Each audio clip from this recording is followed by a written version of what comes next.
What up is Marcus. We're going to be going through the waiver wire and FAAB budget for week 5. Well, week 6 now pickups, I guess you could technically say. We've been through 5 weeks. We're now in week 6.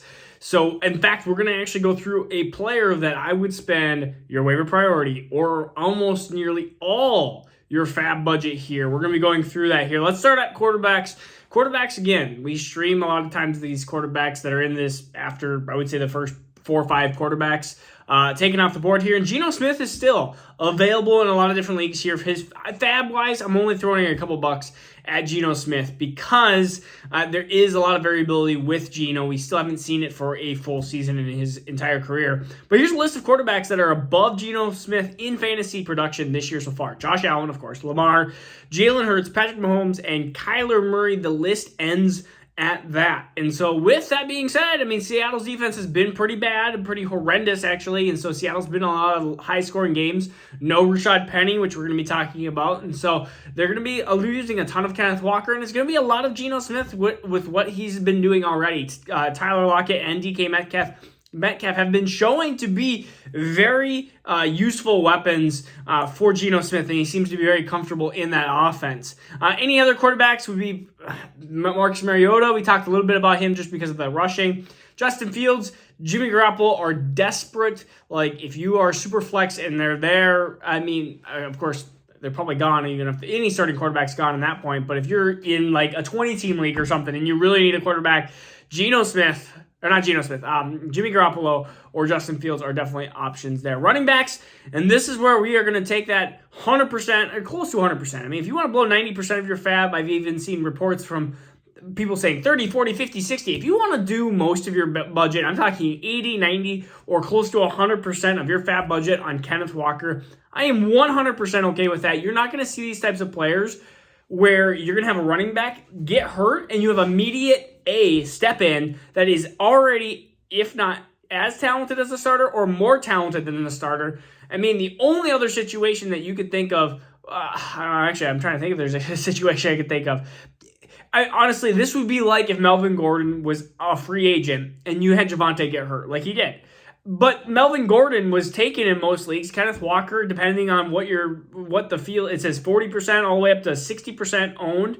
So depending on what platform you are on, he might be owned, he might not be owned. And so Kenneth Walker is somebody that I'm already seeing as an RB2 for the rest of the year. And he's going to have RB1 games. He is going to be so valuable. Kenneth Walker is the easy number one. I mean, some people have this like waiver priority where if you use it, then you go back to the end. I am using it. He is the number one pickup, and again, 90 to 100% of your FAAB. I mean, I have $100 in one of the leagues that I've been waiting, and I am desperate and need a running back because of Swift and Harris underperforming. So Kenneth Walker is going to be for me. I'm going to be putting. I'm debating if I want to do 90 all the way up to $100, but it's going to be a lot. The next person that, if let's just say you don't have the $90 to $100, or maybe you just play conservative, which. I don't see that being a solid play here unless Walker gets hurt. Benjamin, up to maybe like 15, 20% of FAAB here as well. The problem with Benjamin, he's going to be good if James Conner is hurt, and James Conner has been, well, he's got ribs that have an issue, and Cliff Kingsbury says he's okay.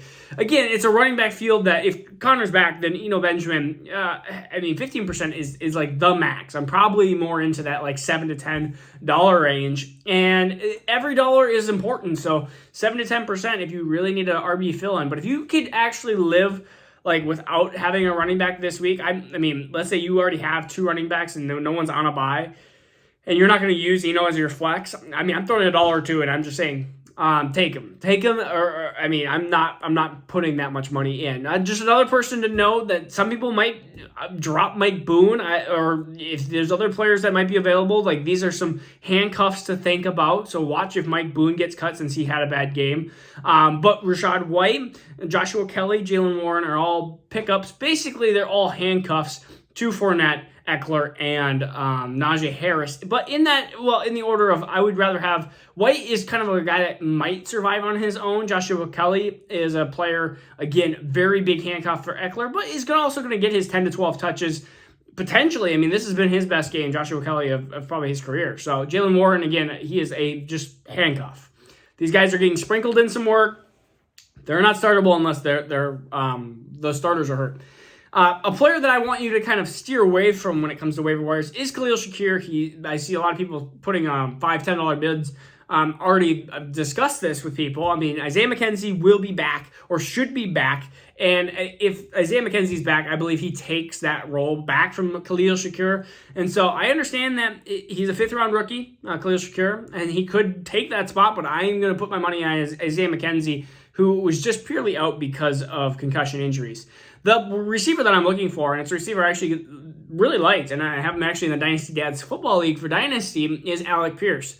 I'm putting a $7 to $10 bid here. I understand that Matt Ryan has looked absolutely horrible, but this team can support 2 good receivers, and I think Alec Pierce is somebody that you saw. I mean, he had 81 yards, caught 8 of 9 targets. Sorry, not all targets, 8 of 9 targets, and so made some really good catches. And I could easily see this being a little knocked down for Michael Pittman, unfortunately. And I could see Alec Pierce definitely supplanting himself as kind of this, like, hey, I'm going to be safe, maybe 5 for 50, but I might have a game where it's 8 for 90 and a touchdown. And so you need some safety sometimes. You need some concrete players. And I think Alec Pierce is actually going to be a very decent, like, wide receiver 3. I mean, you always need those. And $7 to $10 for that. I definitely would do that. Other wide receivers that we're looking at, Devin Duvernay, $5 bid here. He was just used a lot into the offense. If you watched him, there was a lot of running. I mean, he was used in like the Deebo Samuel role, which is frustrating for J.K. Dobbins owners. But Devin Duvernay can rush. He does a little receiving. He does even a little deep ball. 5 catches for 54 yards, which are all season highs. And there's definitely no guarantee that Rashad Bateman stays healthy or is the number 1 wide receiver, not named Mark Andrews on that team. So Devin Duvernay, again, definitely an option. And then if Josh Reynolds is still available, which I would be shocked, he's another $10 bid, but be careful and be worried because if Amon-Ra St. Brown is fully healthy and if they involve TJ Hawkinson at all after the bye week, and they have DeAndre Swift coming back, that Josh Reynolds might just be put into the back burner. You might get some of these games where you're going to have 2 catches for 34 yards, and he's going to bomb some weeks for you. But there's also some times where weeks 3 through 5, he's been wide receiver 9 in PPR. He's been very solid in PPR. So he's been doing well, and of course, Detroit got shut out now. They have a bye week, so he's going to be not valuable right this second. And so you almost kind of have to use him as like an Amon-Ra St. Brown handcuff, which is kind of nice. Other players to just note, Darius Slayton, New York Giants. Gosh, I hate all the Giants wide receivers, but you know what? You just have to note it. He might end up doing something out of nothing. It doesn't look to be Reggie James or anybody else on that team, so maybe it's Darius Slayton, who actually I actually liked in his rookie year, and I even liked him going into a sophomore year. He just has not. I mean, no receivers have actually done anything as a Giant. So Rondelle Moore is another wide receiver that we do have to just kind of peek at if he's available. I know DeAndre Hopkins is coming back, but I think Rondelle Moore is going to get more work down the road here. I think that Kyler Murray is going to be doing a bunch of dump-offs, and if they can't use the run game, if James Conner's banked up, or if they don't rely a ton on Eno Benjamin, Rondelle Moore might be the short dump-off guy, more used in PPR than actually in standard because he's going to get a lot of probably volume and targets. So he's had games of like eight catches for like 30 yards, and so that looks like 11 points.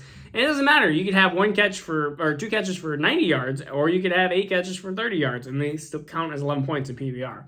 Tight ends, the cheat code, Taysom Hill. If he's a tight end, if he's tight end eligible, I mean, that's a cheat code. I've already discussed he should be picked up. But if he's not picked up, gosh, you probably have to end up putting $15 on it, $15-20 on him. If you need to win now, I mean, throw $25-30 on him because it is a cheat code. He's a quarterback that it plays tight end kind of, but just seems to score all his points when he plays quarterback.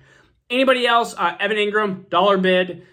Hayden Hurst is somebody that I've been kind of touting as I think he should be a $10 bid, just for the sheer fact that I think he is the best volume-targeted tight end. That was not Conklin, that was not Ingram. It was going to be Hayden Hurst, and he has good draft pedigree already. And he seems like he's he's the dump-off guy. It's not Tyler Boyd. It's not Joe Mixon in the backfield. It's not even Samaje Perine as much. It is Hayden Hurst that seems to be the biggest here. So another one to just note, Daniel Bellinger has been getting some work as a Giants. So somebody to note that potentially might develop down the road, okay? This is Marcus Dynasty Football Dads. I hope you enjoyed it. Thursday, we got starts of the week. Friday, we got sits of the week. All right, let's enjoy week 6.